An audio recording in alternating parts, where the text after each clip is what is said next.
of Allah, hello and good morning. A very warm welcome to you all. So, firstly, I want to introduce you guys with a question that says, would you sacrifice yourself, everything? Would you sacrifice everything for justice? Even your life, your family? Well, most of us won't, because nowadays we don't have many honest men. But today I'll be talking about a story of Imam Hussain radiallahu and what will be the moral of it. Firstly, Imam Hussain, as we all know, he is the grandson of Prophet Muhammad, peace be upon him. And in 680 AD, the people of Mecca, they were like inviting him to go and fight against Yazid. Yazid was a ruthless and cruel leader of the time. So, and Imam Hussain could not tolerate that.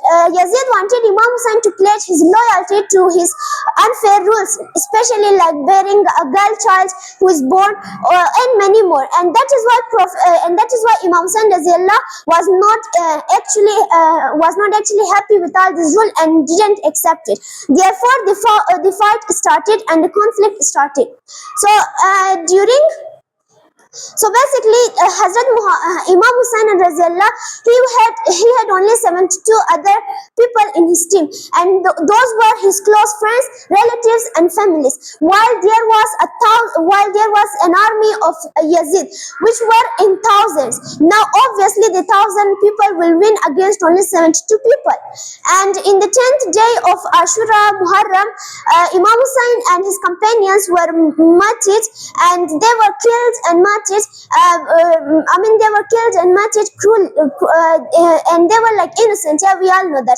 And they fought it against corruption, and they fought and stood with justice. So basically, his horse, which is known as Zuljana, he returned to the camp. There, he returned with the camp with arrows that were stuck in his body.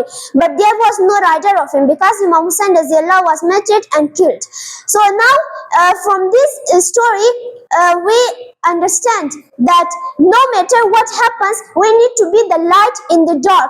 We need to be the light in the dark. We need to fight, and we need to stand against injustice, corruption, and obviously unfairness. We need to be like Imam Hussain. His story teaches us that we don't need army like Yazid to stand and fight with others. We need courage, and we need to sacrifice everything, even if it is meant our own life, just for justice and fairness and equality. So now, after this, even in schools that we see corruption, bullying, cheating, and even many more. So we don't need to be like the others who stay silent and don't care. We need to be like Imam Hussain, who stands against injustice, unfairness, and many more. So we learn from this that maybe he had lost the war, maybe he was martyred, but he is still alive in our heart, and he is like a gift for humanity, and he is a lesson for all of us that no matter what happens,